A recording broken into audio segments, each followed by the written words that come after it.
Hi there, Addy here with buildingsforsaletoronto.com and torontoinonline.com. I wanted to talk about what's been happening in the news over the past week. I've been away last week, but I was following the news very closely. There's some new measures that are being introduced in order to curb some of the demand that is in the Toronto real estate market. And while they have taken some steps towards eradicating some of the demand issues that we're having in the city of Toronto and Ontario, I don't think they have gone far enough. But what I wanted to do was just give you a step by step as to what is happening and what would be the impact of these changes that are coming through. If you have any comments or questions, please feel free to post them in the comment section below, or send me an email, addy@heyaddy.com, and I'd be more than happy to chat with you one-on-one on this one. What I've done over here is I've taken the news release that they have done on the 20th. I'm a little bit behind, as I said. The 26th is today. So what I've done is I've just taken the 16 steps that they have pointed out that they're going to be looking at, and we're going to dissect them a little bit. This is something that I spoke about yesterday at a Remax brokerage, and I thought it would be very worthwhile for you to understand it as well. So what I've done is I've gone here and I've pulled out the Ontario website for their news releases, and I pulled their backgrounder Ontario Fair Housing Plan.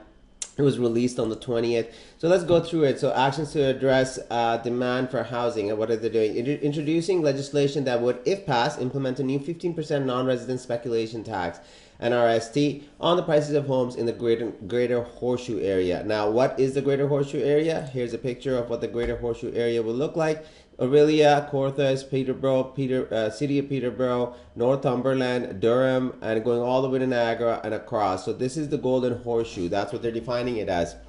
And again, it's a very comprehensive area, and what they're doing is they're saying, hey, any properties that are being sold over here to anybody that is a non-resident, they would actually they would be subjected to a 15% tax. Now, there's some exceptions that I have read. I'm not going to read through the whole thing over here, but you can see it in the technical bulletin. I'll put the link underneath so you can read it more. There are exceptions. So if you're a person that is a student over here that is a non-resident, you can apply for credits back. If you have a job over here and you're a non-resident, you can apply for credit back. So there's some loopholes that are left over there. So the idea of being able to curb a lot of the demand doesn't really fulfill with this actions that they have taken.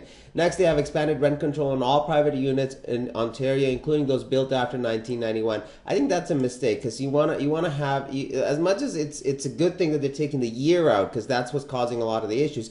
I think they should have a rolling year, so 5-10 years, and if you're investing a lot of money in an area, and once you invest that money, the rents that you have in place that you're using for your projections are obsolete, because your investment actually brings the rents up in the area.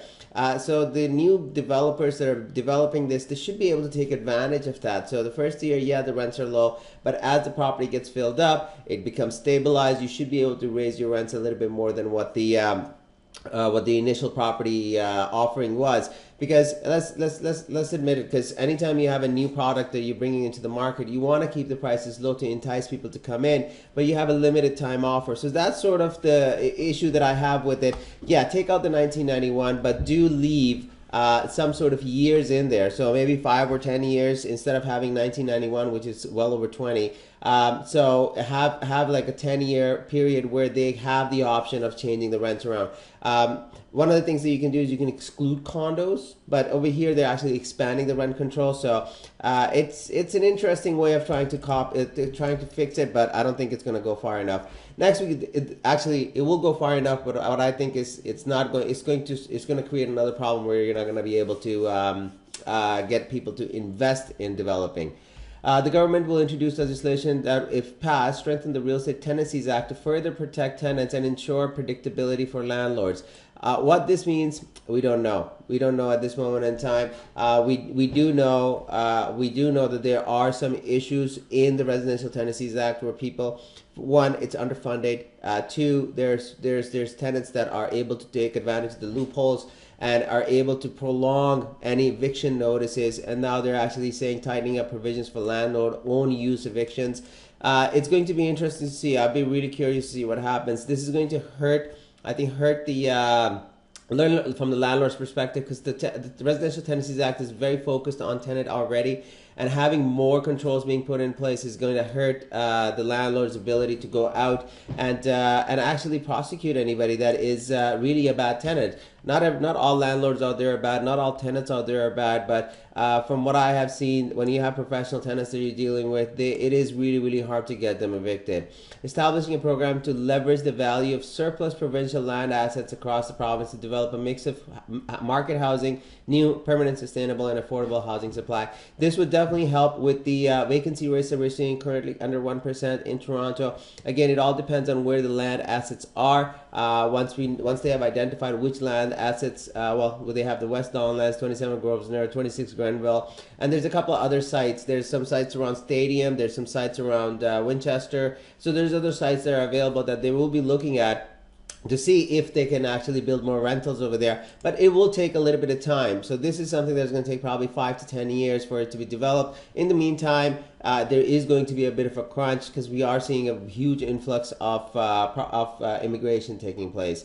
Introducing legislation, if passed, would empower the City of Toronto and potentially other interested municipalities to introduce a vacant property tax to encourage property owners to sell unoccupied units or rent them out. Great measure. The problem is that if somebody has the property vacant, that means that either they don't have a mortgage on the property, or two, they have a property they're able to afford a mortgage payment on property tax. People that want to keep them vacant, they are going to keep them vacant. It's a great cash grab for the city. I think it's a very, very good change. If somebody has a property vacant, they should be paying a little bit more for it. It used to be that you could actually apply if you have a commercial unit that was vacant for a little long time. You could apply for taxes to be reduced. They took that out a couple of years ago, and now introducing this would actually create more supply, which is definitely what we need in the City of Toronto. Ensuring the property tax for new multi-residential buildings is charged at the similar rate to other residential properties. Great new initiative. I think this is good because it will actually allow building owners to actually might even decrease, because it's decreasing their costs. If they can decrease some of their rents as well, it's a great new measure that is being introduced. Introducing a target $125 million 5-year program to further encourage construction in new rental apartment buildings by rebating a portion of the development charges. This is one of the complaints I have with the city and a lot of the investors that I deal with that are developing apartment buildings right now in Toronto. There's a huge red tape around when they're developing. I believe the cost per unit, if you're developing an apartment complex, is around $14,000 per unit. You can imagine if you're putting 10-unit building, it's about $150,000 that is going out of your pocket in development fees. It would be great if there could be a rebate, so it would actually create more demand for developers to enter and create more apartment buildings. Providing municipality with the flexibility to use property tax tools to help unlock development opportunities. Another great incentive. Again, the idea over here is that we're trying to build up so we have more density, so we can create more housing to help more people out, because we have a huge supply problem right now in the City of Toronto. Creating a new housing supply team with dedicated provincial employees to identify barriers with specific home development projects and work with developers and municipalities to find solution, as well as a multi-ministry working group will be established to work with the development industry and municipalities to identify opportunities to streamline the development appeal process. Now, this is something, this little tidbit over here is something that I'm far too familiar with. A lot of times, I sit on Active 18, which is a local not-for-profit, and one of the things we do is we review developments that are coming through, and we want to make sure that their sizes and their shadowing and their Section 37 contributions are applied towards more community friendly initiatives. And having this would actually greatly help that, because one of the things that we find is that a lot of times there's deals that are being put together behind closed doors, and public consultation completely goes out the window. So that's something that is a welcome change as well. The province to work to understand and tackle practices that may be contributing to tax avoidance and excessive speculation in the housing market, such as paper flipping, a practice that includes entering into a contractual agreement to buy a residential unit and assigning it to another person prior to closing. Great new initiative, because there's a lot of people that are assigning contracts before they go to close, and then they are collecting money tax-free. So there's additional initiatives that were brought in here where there's reporting that is being submitted by the lawyers to the government now on any new purchases that are being made, which is a great, which is a great welcome change. Working with real estate profession and consumers, the province is committing to review the rules for real estate agents are required to follow to ensure consumers are fairly represented in real estate transactions. This includes practices such as double ending. The government will modernize its rules, strengthen professionalism, and improve the home buying experience with the goal to make Ontario a leader in real estate standards.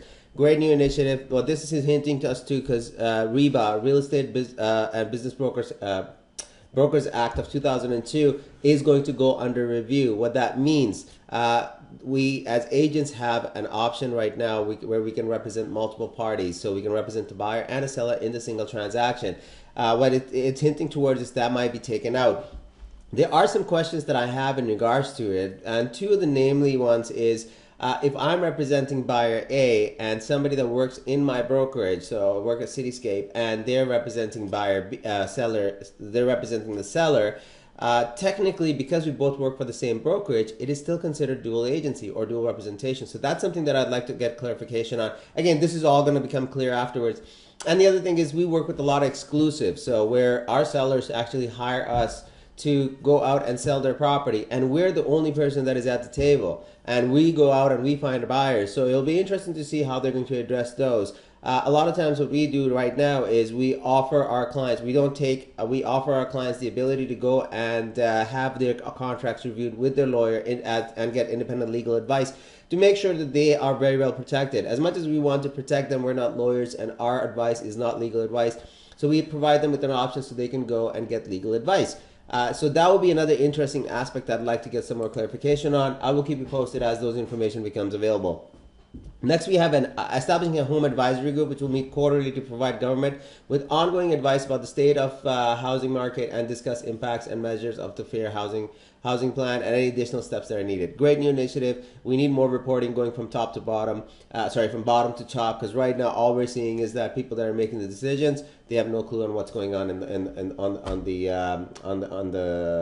the street level.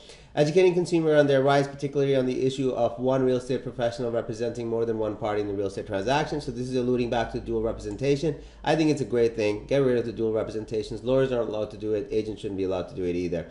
Partnering with Canada Revenue Agency to explore more comprehensive reporting requirements so that correct federal and provincial taxes, including income and sale taxes, are paid on purchase and sale on real estate in Ontario. Again, going back to what I had mentioned with lawyers having to report all new sales, this is a great new option. There's a great new practice that is being brought in. They had made the announcement, another one in October 17th, where now going forth as of next year, whenever you're filing your taxes, you're actually going to be disclosing if you have sold your primary residence or if you sold any other property. So this will go another step. So there's some checks and balances that they're putting in place. Next, we have making elevators in Ontario buildings more reliable by establishing timelines for elevator repair in consultation with sector and the TSSA. So great new initiative to all, so the apartment buildings, so condos and apartment buildings, they will have proper working elevators. And last, working with municipalities to better reflect the needs of growing Golden Horseshoe through an updated growth plan. New provisions will include requiring the municipalities to consider the appropriate range of unit sizes in higher density residential buildings to accommodate a diverse range of households and incomes. This will help support the goals of creating complete communities that are vibrant, transit supportive, and economically competitive, while doing more to address the climate change and protect the region's natural heritage and prevent the loss of irreplaceable farmland. Now, this is all fun. This is really, really good. So now they're going to actually have people from the OMB talking with the municipalities as well and coming up with more comprehensive solutions to any developer that is coming and applying for new permits or applying for zoning changes. The Greenbelt, we're getting right against it, and these are these are going to actually help us be more conscious about our impact on our local environment. So those are the 16 changes that have come in. What do you think about the changes? What are your thoughts on it? I've made it clear that it hasn't gone far enough. There should have been some more changes that would have brought in. Some of the ideas that we were throwing around yesterday was putting a limit on how many units a person can buy, but I don't think that's going to work very, very well. The other one was if you have more purchasing power, if you're purchasing a larger number of more units than you require, let's say you're purchasing a third or fourth house, have a down payment requirement go up, escalate exponentially.